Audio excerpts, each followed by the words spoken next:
You want No, to be I don't. a loser? You want to be a dropout? Yeah.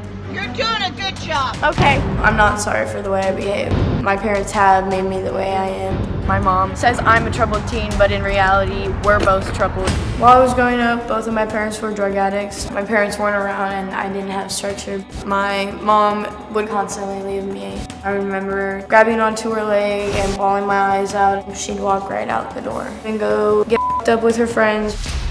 She would always tell me she'd be right back, and she wasn't back for a whole week.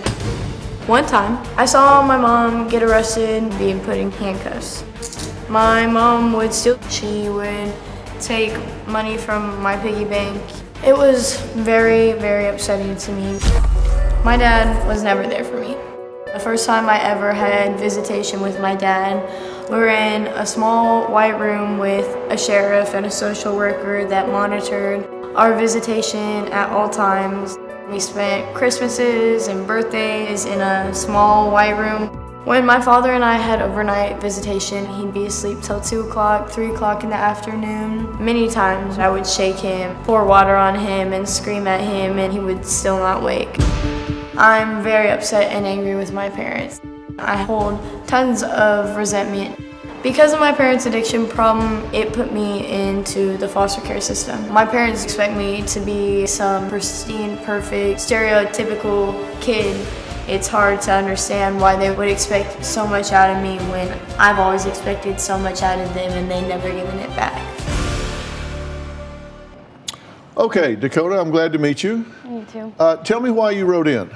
I wrote in because I'm done struggling for a life that I can't control. I can't control what my parents have done to me in the past, and I can't control the future, and so I'm here seeking help for my family and myself.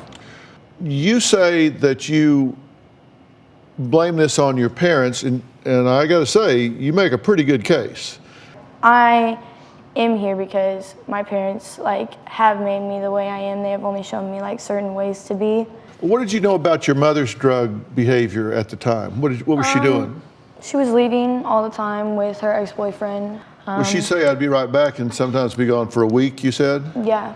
And you said you've seen her arrested. Yeah. Was she arrested for shoplifting I mean. at one point? Yeah.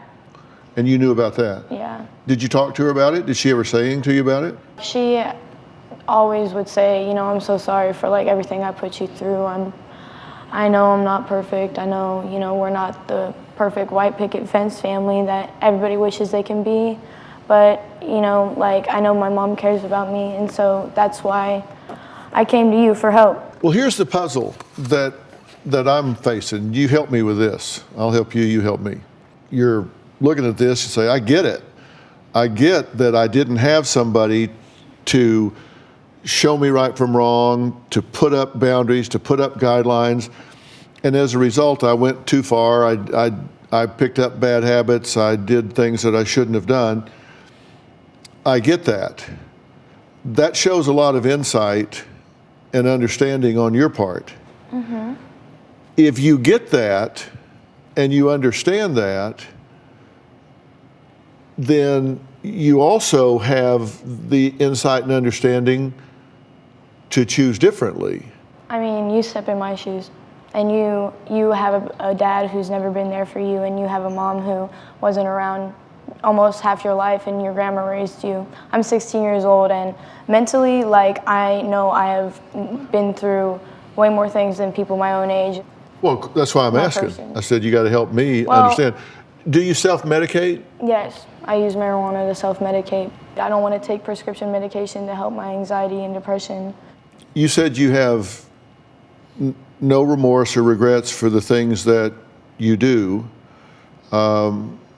Is that true? Yeah, I own up to everything I've done, and I don't. All the choices I've made in my life, I would never take back. Okay, and you said they weren't there to teach you right from wrong. Correct. But you know it now. I mean, obviously.